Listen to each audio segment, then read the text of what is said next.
मेरे साथ बोलिए, भारत माता की। अरे बैठ जाओ भैया।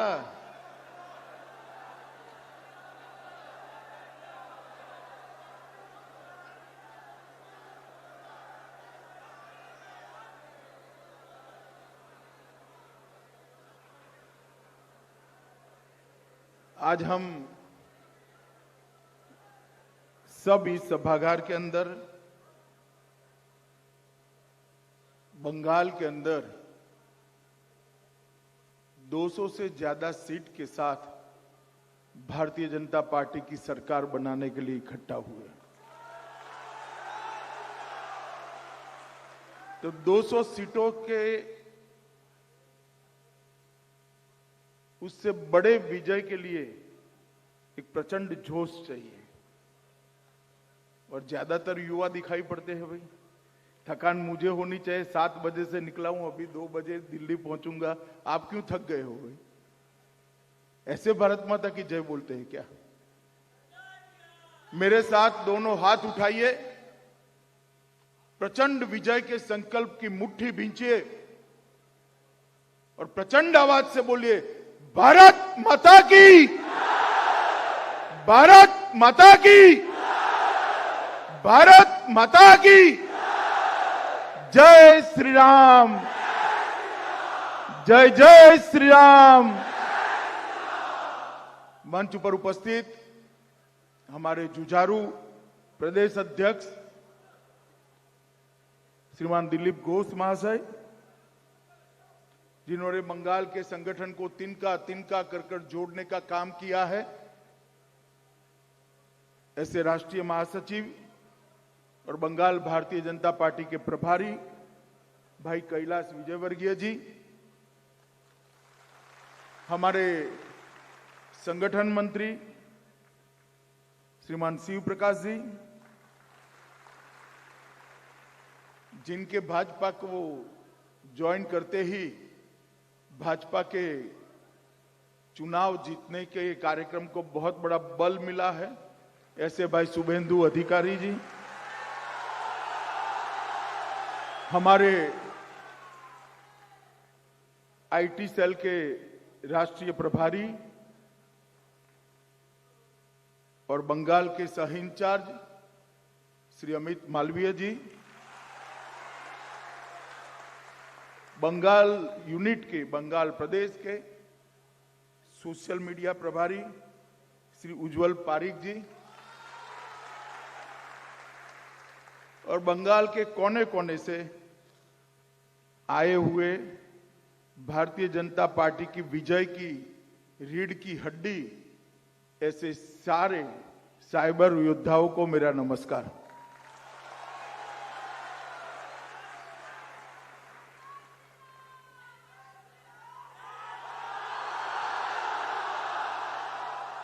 काहे को दीदी को डरा रहे हो भाई? अब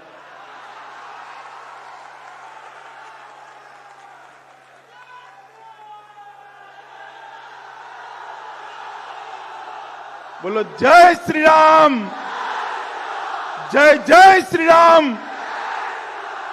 मित्रों, आज आप लोगों के बीच में आकर,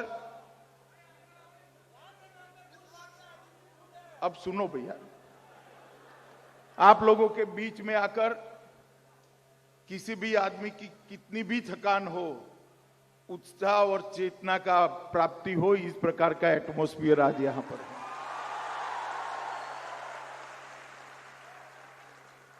ये बंगाल की भूमि हमेशा से भारत देश का मार्गदर्शन करती रही, चाहे आध्यात्म का क्षेत्र हो, चाहे भक्ति परंपरा हो, चाहे विज्ञान के अंदर अनुसंधान करने की बात हो, चाहे आजादी की लड़ाई के अंदर दोनों पद्धतियों से लड़कर अंग्रेज को देश के बाहर निकालना हो, चाहे आजादी के बाद अलग अलग क्षेत्र के अंदर नए नए नवाचार ढूंढकर देश को आगे बढ़ाना हो, हर क्षेत्र में बंगाल की धरती का योगदान भारत कभी भुला नहीं सकता। इस धरती ने ऐसे ऐसे महापुरुष दिए जो शायद ही किसी एक समय पर एक भूमि पर पैदा होकर देश का मार्गदर्शन कर पाए। और इसी का कारण था कि गोपाल कृष्ण गोखले कहते थे, बंगाल जो आज सोता है, भारत वो 50 साल के बाद सोता है। और वो भूमि पर एक युद्ध की तैयारी के लिए आज हम लोग एकत्रित आए हैं। मैं भारतीय जनता पार्टी का राष्ट्रीय अध्यक्ष रहा हूं। मेरा सौभाग्य है कि मेरी अध्यक्षता में देश का हर विधानसभा का चुनाव लड़ा गया, एक लोकसभा का चुनाव भी लड़ा गया, और ईश्वर ने अपार सफलता भी दी। जगह जगह पर भारतीय जनता पार्टी पली बड़ी मजबूत हुई, सत्ता में आई। और हर जगह मैंने 2018 के साल में हर जगह मैंने सोशल मीडिया मीट इसी प्रकार की ही। कलकत्ता में भी 2018 में आया था, शायद आप में से कुछ लोग उसमें उपस्थित होंगे। मित्रों, मैं हर जगह जाता था तब कहता था कि भारतीय जनता पार्टी को मजबूत करनी है, भारतीय जनता पार्टी की नींव पाताल तक ले जानी है, भारतीय जनता पार्टी को अगले 50 साल तक भारत में शासन करे, ऐसी पार्टी बनाना। और इसलिए मैं अपील करता था मेरे साइबर योद्धाओं को, आइए आप आपकी ऊर्जा इस आंदोलन के साथ जोड़िए, इस चुनाव के साथ जोड़िए, भारतीय जनता पार्टी के साथ जोड़िए और भारतीय जनता पार्टी को विजयी बनाइए। मैंने यहां पर भी कहा था, बंगाल में कहा था, कलकत्ते में कहा था, मगर आज भारतीय जनता पार्टी के सभी साइबर योद्धाओं को मैं कहना चाहता हूं, ये लड़ाई भारतीय जनता पार्टी को मजबूत बनाने की नहीं है। ये लड़ाई ममता दीदी को उखाड़ फेंकने की नहीं है। ये लड़ाई सत्ता परिवर्तन की नहीं है। ये लड़ाई एक दल को बदलकर दूसरे दल को सत्ता दिलाने की नहीं, एक मुख्यमंत्री बदलकर दूसरे मुख्यमंत्री को बिठाने की नहीं है, कुछ मंत्रियों को बदलने की नहीं है। ये लड़ाई हमारे बंगाल को सोनार बांग्ला बनाने की लड़ाई है।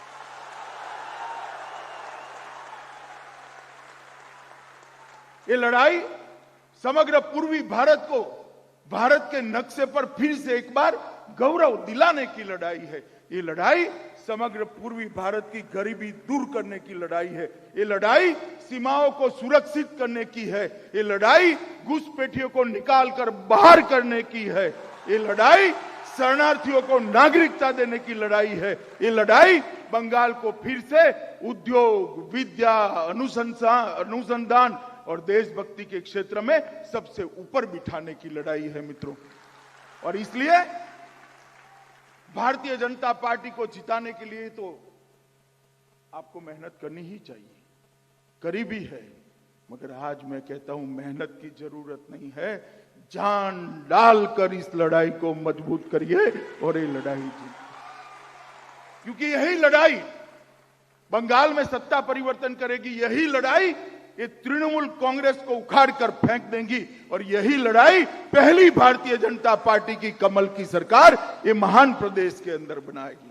और मैं आपको कहने आया हूं, और किसी भी राजनीतिक अखाड़े में जितनी पार्टियां हैं, किसी पार्टी में दमखम नहीं है, किसी भी पार्टी में दमखम नहीं। मैं आपको बताता हूं, ना एक कम्युनिस्ट और कांग्रेस के टोले में है, ना बुआ भतीजा की पार्टी में, ना ये फुरफुरा शरीफ वाले निकले हैं उनमें है, किसी में नहीं है। मैं आपको कहता हूं, बंगाल को घुसपैठियों से मुक्त बनाने का दम अगर किसी में है तो केवल और केवल मेरी और आपकी भारतीय जनता पार्टी। पूरी भारत की पूरी सीमा को सुरक्षित करने का दम अगर किसी में है तो मेरी और आपके भारतीय जनता पार्टी में। बंगाल के अंदर बम धमाकों की आवाज बंद कर फिर से एक बार रविंद्र संगीत की गूंज सुनाई पड़े, रविंद्र संगीत सुनाई पड़े, ये परिवर्तन लाने का दम किसी एक पार्टी में है तो मेरी और आपकी भारतीय जनता पार्टी में। दशकों तक जिस बंगाल ने भारत के आर्थिक विकास का नेतृत्व किया, वो बंगाल को फिर से एक बार भारत के जीडीपी के अंदर सबसे ऊपर ले जाने का दम अगर किसी एक पार्टी में है तो मेरी और आपकी भारतीय जनता पार्टी में। अलग अलग विषयों में बंटकर तार तार टुकड़े टुकड़े हो गए, बंगाल को एक कर मां भारती के चरणों में सभी युवाओं को एकत्रित करने का अगर किसी के दम है तो मेरी और आपकी भारतीय जनता पार्टी में। और एक टुकड़े टुकड़े जो गैंग है, ये टुकड़े टुकड़े गैंग को कंट्रोल में कर बंगाल के बाहर बंगाल की खाड़ी में फेंकने का अगर किसी में दम है तो मेरी और आपकी भारतीय जनता पार्टी। इसलिए सत्ता परिवर्तन किसी राजनीतिक दल को बदलने के लिए नहीं है। यह सत्ता परिवर्तन किसी व्यक्ति को मुख्यमंत्री बनाने के लिए नहीं है। ये सत्ता परिवर्तन किसी को एमएलए, एमपी, मंत्री बनाने के लिए नहीं है। ये सत्ता परिवर्तन पूरे पूर्वी भारत को भारत की मजबूत भुजा बनाने के लिए है मित्रों। इसलिए मैं आपको कहता हूं कि आपके जोश और खरोश की जरूरत नहीं है। इस लड़ाई में आप जान डाल दो। इतने परिश्रम की और इतनी मेहनत की जरूरत है मित्रों। आज ये सभागार खींचोखींच भरा है, बाहर भी लोग खड़े, आपका उत्साह दिखाई पड़ता है। मगर मित्रों, जब युद्ध जीतना होता है तो सिर्फ उत्साह नहीं होता है, जोश के साथ होश भी चाहिए, शौर्य के साथ रणनीति भी चाहिए, रणनीति के साथ रणनीति की समीक्षा करने वाली टीम भी चाहिए, और समीक्षा कर उसका विश्लेषण कर रणनीति को पुनः व्याख्यायित करने वाले नेतृत्व भी चाहिए। और ये सभी बाहर से नहीं आएगा, आप लोगों के बीच में से ही आएगा। ये पारिक बैठा है, इसके अलावे हम सब बैठे, कोई 50 साल के बाद होगा नहीं होंगे हम 50 साल के बाद, कोई नहीं होगा मंच पर। मगर आप 50, 60, 75 साल तक इस देश को आगे बढ़ाने वाले युवा हो, इसलिए आपकी जिम्मेदारी ज्यादा है। इसलिए आपकी जिम्मेदारी ज्यादा है। और मैं अभी भी कहता हूं कि सिर्फ केवल भारतीय जनता पार्टी की सरकार बनाने के लिए काम करना है तो मित्रों आराम करना, किसी फ्रेंड के साथ व्हाट्सएप पर गपशप लगाना काम मत करना। भारत के अंदर परिवर्तन लाने के लिए, पूर्वी भारत को मजबूत बनाने के लिए, यहां की गरीबी को दूर करने के लिए, यहां की घुसपैठ को समाप्त करने के लिए, यहां से सारे शरणार्थियों को सिटीजनशिप अमेंडमेंट एक्ट के तहत नागरिकता देने के लिए अगर काम करना है तो इस अभियान के अंदर आप सभी का स्वागत है। और मैं आपको आह्वान करने के लिए आया हूं कि आप सब आइए और ये पवित्र उद्देश्य को सिद्ध करने के लिए ईश्वर ने जो क्षमता आप में डाली है, मेहनत करने की, सोचने की, विचारने की, विचारों को जमीन पर उतारने की, इसका 100% ऑप्टिमम यूटिलाइजेशन ये आंदोलन को मजबूत करने के लिए करिए। ऐसा मेरे आप सबको आह्वान करने के लिए आया मित्रों। और मैं तो देख सकता हूं, ये बात सही है कि मैं थोड़ा ऑप्टिमिस्टिक आदमी हूं, परंतु मुंह से जो निकल जाता है ईश्वर कई बार सच कर देता है। और मुझे मालूम है कि बंगाल में 200 से ज्यादा सीटों के साथ भारतीय जनता पार्टी की सरकार बनने वाली है। मेरा आपसे निवेदन है कि जब ये विजय का एनालिसिस हो, इसका विश्लेषण हो, और राजनीतिक चुनाव के विश्लेषण करने वाले पंडित जब विश्लेषण करने के लिए बैठे तो ढेर सारे कारण आएंगे इसमें। ममता को शासन करना नहीं आया, मतवा समाज उनसे नाराज था, रामशूद्र समाज उनसे नाराज था, घुसपैठियों के कारण नाराजगी थी, भ्रष्टाचार के कारण नाराजगी थी, भाईपो के कारण नाराजगी थी, कई सारी चीजें आई। परंतु मैं आपको कहने आया हूं कि सबसे पहला कारण आना चाहिए कि मेरे साइबर योद्धाओं ने ऐसा पराक्रम किया कि ये 200 सीटों की लड़ाई हम जीती। और ये चैलेंज हम मंच पर बैठे हुए लोगों के लिए नहीं है, ये चैलेंज आपके लिए है। आज आप ये चैलेंज उठाकर यहां से जाइए, तय कर जाइए, निर्णय कर जाइए, निश्चय करने के जाइए, और निर्णय और निश्चय के लिए पीछे आपके पुरुषार्थ को जोड़ने का एक अदम्य फैसला कर जाइए। तभी जाकर एनालिसिस में आता है। आप लोगों को शौक होगा तो कभी दिल्ली में मेरे पास जरूर आना, मैं बताऊंगा आपको कि चुनावी एनालिसिस में किस प्रकार से हार और जीत दोनों के कारणों को रेखांकित किया जाता है, किस प्रकार से हार और जीत दोनों कारणों को इसका इतिहास बनता जाता है। और इस सभागार में जो युवा बैठा है, मैं चाहता हूं कि ऐतिहासिक बंगाल विजय का आप हिस्सा बनिए और वो चुनाव के विजय में आपका नाम आना ही चाहिए। मित्रों, आज पोर्टल और मोबाइल ऐप को मैंने लॉन्च किया है। मोदीपारा वेबसाइट www.modipara.com पर ढेर सारी इंफॉर्मेशन है। ये आपको हमेशा गाइड कर सकती है।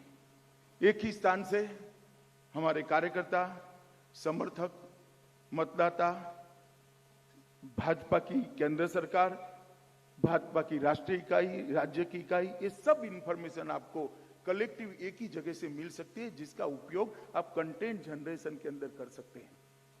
और मैं मानता हूं ये ऐप को हर रोज आधे घंटे देखने की आदत यहां बैठे हुए हर साइबर योद्धा ने डालनी चाहिए और 2 करोड़ लोगों को इसके साथ जोड़ना चाहिए। और 2 करोड़ लोग जुड़ते हैं तो लगभग हर परिवार में हमारी एंट्री होगी, क्योंकि 10 करोड़ लोग हैं, आबादी 10 करोड़ है। 2 करोड़ लोगों को जोड़ने का लक्ष्य रखना चाहिए और उन तक हमारी बात पहुंचेगी। गुंडे क्या कर लेंगे ममता दी के, बताइए तो। अरे इसके मोबाइल में घुस जाइए, इसके दिल में घुस जाइए, इसके दिल में अपनी जगह बना दीजिए। गुंडा कुछ नहीं कर सकता, वो आकर कमल के निशान पर बटन दे। और एक काम आप कर सकते हो, जो फिजिकल प्रचार कर सकते हैं उनको तो कोई रोक सकता है, आपको कोई रोक ही नहीं सकता। आप दिखाई ही नहीं पड़ोगे। एक बीप होगा, वो क्लिक करेगा और आप दिखाई पड़ोगे, आप घुस गए होंगे उसके मोबाइल के अंदर। ये व्यवस्था ये ऐप के माध्यम से गई और बहुत सफलता मिली है आपको। मैंने थोड़ी जानकारी ली, पायलट चरण के अंदर ही 90,000 से ज्यादा पंजीकरण हुआ है। कुछ ही दिनों में 9 दिन में 2 लाख से ज्यादा लोगों ने विजिट किया है और 9 दिन में 3,16,000 एंगेजमेंट्स मिले हैं। मगर कल ही आंकड़ा दुगुना करना चाहिए। यहां से घर पर जाते जाते ही आप सारे हमारे कार्यकर्ता मोदीपाड़ा को डाउनलोड करें, इसको देना चाहिए मित्रों। और ये पंजाब बंगाल के सोशल मीडिया वॉरियर्स का उनका दायित्व है कि इसको आगे बढ़ाइए। मित्रों, बंगाल के अंदर हमारे काम को 3 हिस्सों में हमें बांटना है। सिर्फ सरकार बनाने से काम नहीं होता है, सरकार भी लोगों की शक्ति से काम करती है। कोई नेता जन समर्थन के बगैर लोकतंत्र के अंदर सफल नहीं हो पाता। सरकार तो कई बन जाती है मगर विफल हो जाती है। अगर हमें सफल सरकार चलानी है तो बंगाल की धार्मिक और सांस्कृतिक चेतना को, बंगाल की आत्मा को जगाना पड़ेगा। कोई शुद्ध राजनीतिक बात लेकर जाए तो शायद स्वीकृति मिले न मिले, मगर बंगाल के इतिहास को, बंगाल की धार्मिक और सांस्कृतिक चेतना को जागरूक करते हुए आपके अभियान को आगे ले जाएंगे तो निश्चित ही आपको स्वीकृति मिलेगी। स्वतंत्रता के बाद एक काम हुआ, स्वतंत्रता के बाद कांग्रेस, कम्युनिस्ट और तृणमूल कांग्रेस के 3 हिस्सों में बंगाल का जो पतन हुआ है। आजादी के पहले बंगाल कहां था? पूरे देश की राजधानी हुआ करता था। जीडीपी में बंगाल का योगदान क्या था? कैसे कम होता गया, कैसे कारखाने बंद होते गए, कैसे संकुचितता आई, कैसे घुसपैठ हुई, कैसे गुंडे घुसे राजनीति के अंदर, कैसे हिंसा आई। और आप इस सबसे मुक्त करने के लिए बंगाल की जनता ने दीदी को मौका दिया। दीदी ने कहलवा दिया कम्युनिस्ट तो बहुत अच्छे थे। इतना खराब किया कि लोगों को कम्युनिस्ट अच्छे लगने लगे, ऐसा शासन किया। इसको भी चरणबद्ध तरीके से आपने लोगों तक पहुंचाने का काम कर। तो पहला, धार्मिक और सांस्कृतिक चेतना को जगाना। दूसरा, बंगाल का जो हास हुआ, नीचे पतन हुआ है इतने सालों में, धीरे धीरे धीरे धीरे कर कर ये बंगाल की जनता को हमने बताना पड़ेगा। और तीसरा, ये जो हिंसा की राजनीति शुरू करी है कम्युनिस्ट और तृणमूल कांग्रेस ने, इसके प्रति एक जन चेतना को जागरूक करना पड़ेगा। क्या आप वोट देने न जा पाए, इस प्रकार की सरकार चाहते हैं? हम पूछ सकते हैं या नहीं पूछ सकते मतदाता को कि आप कैसी सरकार चाहते हैं कि आप आपका वोट न दे दो, पंचायत के चुनाव में किसी को पर्चा न डाल दे दो? किस प्रकार की सरकार है? उखाड़ फेंके इस सरकार को। ये बुलंद आवाज के साथ लोगों के बीच में जाना पड़ेगा। कम्युनिस्ट और तृणमूल कांग्रेस की हिंसा की राजनीति को हमने उजागर करना पड़ेगा मित्रों। और मैं मानता हूं कि दुर्गा विसर्जन और रामनवमी और वसंत पंचमी के दिन सरस्वती पूजा करने का भी अधिकार हमें नहीं है, तो आजादी का कोई अर्थ ही नहीं है। मुझे बताइए, दुर्गा विसर्जन बंगाल में नहीं होगा तो क्या पाकिस्तान में होगा? बंगाल की हर माता को, हर बेटी को ये शार्प क्वेश्चन पूछिए। आप बच्चे को पूछिए कि रविंद्रनाथ टैगोर और ईश्वर चंद्र विद्यासागर ने जो परंपरा को संजोया था, संभाला था, आगे बढ़ाया था, वो सरस्वती पूजा क्यों नहीं हो रही है? कौन रोक रहा है आपको? ये ममता बनर्जी की वोट बैंक की राजनीति रोक रही। ये बात हमने बतानी पड़ेगी। और मित्रों, ये भी बताना पड़ेगा कि अपना बंगाल भारत माता की विशाल मूर्ति का एक हिस्सा है और वो हम सब के लिए गौरव की बात है।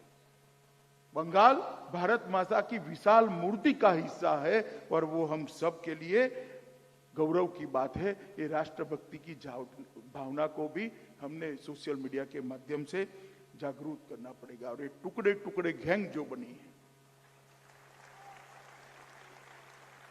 बंगाल से लेकर जेएनयू तक, जो कहते हैं कि भारत तेरे टुकड़े हो 1000